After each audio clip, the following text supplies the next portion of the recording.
guys, good evening to my Aku Study channel. So today we have part 3 of the Geography chapter 1 and the topic is stars and constellations. So let's continue the video, okay? Let's say this is the first position in its cycle.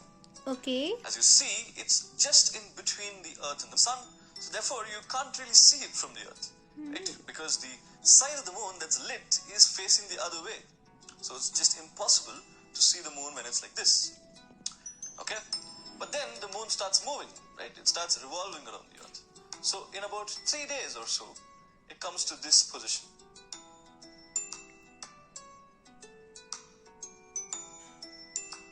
Now you see that you can see a part of the moon, right? A part of the side that's facing us is lit, a very small portion, and it's curved like this. This phase is called the crescent moon. More specifically, it's the waxing crescent. Now, of course, you can ask me why it's called the waxing crescent. I'll explain that a little later, but understand that this is the crescent moon. Now, the moon starts moving again, or continues to move in its cycle. It reaches this position.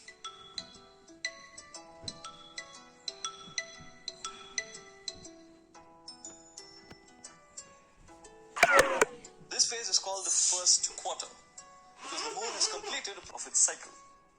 And what you see is just that half of the side that's facing us is lit. Exactly half. Right? Okay? The moon keeps moving again.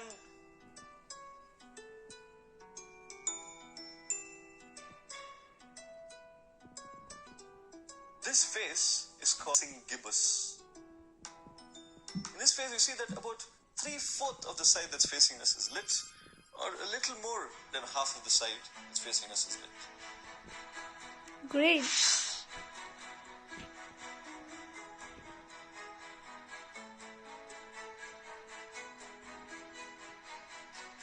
Position, you see probably the most popular phase of them all, maybe even the most beautiful.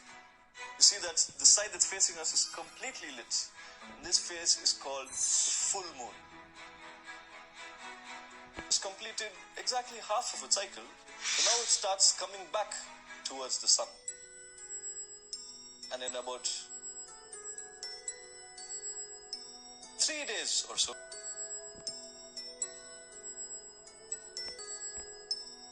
is what it reaches, and then this is gibbous. Now again, it's a gibbous because about 3/4 of the side that's facing us is lit. But it's a waning gibbous because it's on the other side now. And again, why exactly waning, I will explain that a little later. As the moon moves even further,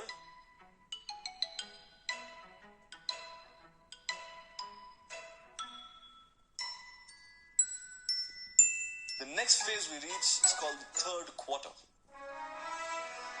And in this phase, exactly half of the side that's facing us is lit again, just like the first quarter. Now this phase is called the third quarter because the moon has completed approximately 3/4 of its cycle around the Earth.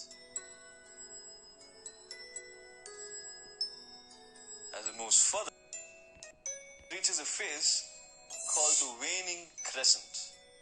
Again, this is very similar to the waxing crescent, but the difference being it's on the other side.